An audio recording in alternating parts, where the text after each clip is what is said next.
എല്ലാ കൂട്ടുകാർക്കും അനു ആൻഡ് മീയിലോട്ട് സ്വാഗതം. അപ്പോൾ ഇന്നത്തെ നമ്മുടെ റെസിപ്പി എന്ന് പറഞ്ഞാൽ നല്ല ഒന്നാം തരം ഉണക്ക സ്രാവ് ഉപയോഗിച്ചുകൊണ്ടുള്ള ഒരു റെസിപ്പിയാണ് കേട്ടോ. അപ്പോൾ ഇതെങ്ങനെയാണ് നല്ല ടേസ്റ്റോട് കൂടി തയ്യാർ ചെയ്തെടുക്കുന്നത് നമുക്ക് നോക്കാം. അതിനു മുൻപായി ആദ്യമായിട്ടാണ് ആ ചാനൽ കാണുന്നത് എന്നുണ്ടെങ്കിൽ, ഇതുവരെ സബ്സ്ക്രൈബ് ചെയ്യാതെ കാണുന്നവരാണെങ്കിൽ പ്ലീസ് ഒന്ന് സബ്സ്ക്രൈബ് ചെയ്ത് സപ്പോർട്ട് ചെയ്യണേ. അപ്പോൾ നമുക്കിനി സമയം വഹിക്കേണ്ട, വീട്ടിലോട്ട് പോവാം. തൊലിയുള്ള സ്രാമീനാണ്. അപ്പോൾ അതൊക്കെ തൊലിയൊക്കെ നല്ല രീതിയിൽ നീക്കം ചെയ്യുക, ചെറിയ കഷ്ണങ്ങളാക്കി മുറിച്ചെടുക്കുക. നല്ലോണം ഉപ്പുണ്ടാവും. ആ സ്ഥിതിക്ക് ഒരു അരമണിക്കൂർ ഇതിനെ വെള്ളത്തിൽ ഇട്ട് വയ്ക്കുക. അതിന് ശേഷം നല്ല രീതിയിൽ 4-5 തവണ ഒന്ന് കഴുകിയെടുക്കുക. അതിനുശേഷം ഇതിന് മുകളിലായിട്ട് ഒരു 1/2 ടീസ്പൂൺ അളവിൽ മുളക് പൊടി ചേർക്കുക. എന്നിട്ട് കുറച്ച് എണ്ണയിൽ ഇതെല്ലാം ഒന്ന് നല്ല രീതിയിലൊന്ന് വറുത്ത് കോരുക. അപ്പോൾ എണ്ണയിൽ കിടന്ന് തന്നെ നല്ല ഇതൊന്ന് വെന്ത് കിട്ടും. പിന്നീട് ആ എണ്ണയിൽ തന്നെ നമ്മൾ ബാക്കിയുള്ള ചേരുവകൾ കൂടെ ചേർത്തിട്ടാണ് ഇത് തയ്യാറാക്കി എടുക്കുന്നത്. അപ്പോൾ ഉപ്പ് ചേർക്കുന്നത് ഭയങ്കര ഉപ്പായിരിക്കും. അപ്പോൾ വെള്ളത്തിലിട്ട് 4-5 തവണ കഴിയുമ്പോഴത്തേനും ആ ഒരു ഉപ്പൊക്കെ ഒന്ന് മാറിക്കിട്ടും. പിന്നെ മുളക് പൊടി മാത്രം 1 ടീസ്പൂൺ 1/2 ടീസ്പൂൺ വെച്ച് ചേർക്കുക. നിങ്ങളുടെ എരിവിനനുസരിച്ച് കൂട്ടുകയോ കുറയ്ക്കുകയോ ചെയ്യുക.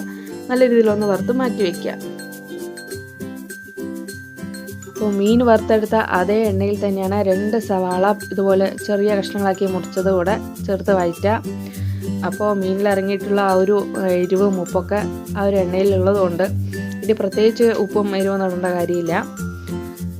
അപ്പോൾ നമ്മുടെ സവാളയൊക്കെ നല്ല രീതിയിലൊന്ന് വഴണ്ടി വരാനുണ്ട്. ഒരു 10 മിനിറ്റ് ഇതുപോലെ വഴറ്റി കൊടുക്കുക. അതിന് ശേഷം ഉള്ളിയൊക്കെ നല്ല രീതിയിലൊന്ന് വഴണ്ടുമെന്ന് കാണുമ്പോൾ ഒരു തക്കാളി ഇതിൽ ചേർത്ത് കൊടുക്കുക. കൂടെ തന്നെ നല്ല ഫ്രഷായിട്ട് കുറച്ച് കറിവേപ്പില കൂടെ ഈ ഒരു സമയം ചേർക്കാം. ഇനി ആ ഒരു തക്കാളി നല്ല രീതിയിലൊന്ന് ഉടഞ്ഞ് മസാലയൊക്കെ നല്ല രീതിയിലൊന്ന് ചേർന്ന് വരാനുണ്ട്. തക്കാളി വെന്ത് വരുന്ന സമയം വരെ ജസ്റ്റ് ഒന്ന് വഴറ്റി കൊടുക്കുക. ഒരു 10 മിനിറ്റ് ഇതുപോലെ വഴറ്റുമ്പോഴത്തേനും നമ്മുടെ തക്കാളിയൊക്കെ നല്ല രീതിയിലൊന്ന് റെഡിയായിട്ട് വരും.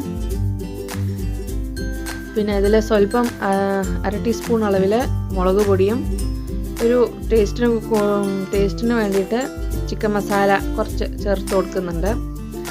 1/4 ടീസ്പൂൺ അളവിൽ മുളക് പൊടി, 1/4 ടീസ്പൂൺ അളവിൽ ചിക്കൻ മസാലപ്പൊടി, അത് മാത്രമാണ് ചേർത്ത് കൊടുക്കുന്നത്.